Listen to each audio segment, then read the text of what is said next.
మనకు సైబర్ మోసం జరిగితే ఎక్కడికి వెళ్తాం? బ్యాంకుకు వెళ్ళి డబ్బు కాపాడండి అని అడుగుతాం కదా.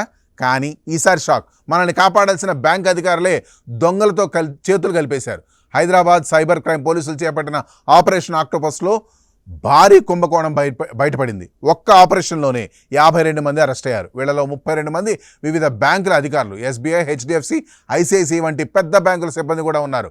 సైబర్ దొంగలు డబ్బు దోచుకున్న తర్వాత దాచుకోవడానికి మ్యూల్ అకౌంట్లు కావాలి. ఈ బ్యాంక్ అధికారులు సామాన్యుల డాక్యుమెంట్లు దొంగిలించి లేదా ఆశ చూపి 15 నిమిషాల్లోనే ఫేక్ అకౌంట్లు, కరెంట్ అకౌంట్లు తెరిచి ఇచ్చేవాళ్ళు. ప్రతి అకౌంటుకు 1 నుండి 2 లక్షల వరకు కమిషన్ తీసుకున్నారు. ఒక బ్యాంక్ మేనేజర్ ద్వారా మాత్రమే 150 కరెంట్ అకౌంట్లు ఓపెన్ చేసి 100 కోట్లు విదేశాలకు మళ్లించారు.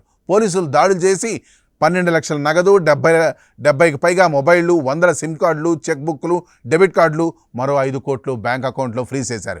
ఈ విషయంలో మీరేం చేయాలంటే, ఎవరైనా సరే బ్యాంక్ సిబ్బంది కూడా ఓటీపీ, పాస్వర్డ్, ఆధార్ వివరాలు అడిగితే ఇవ్వకండి.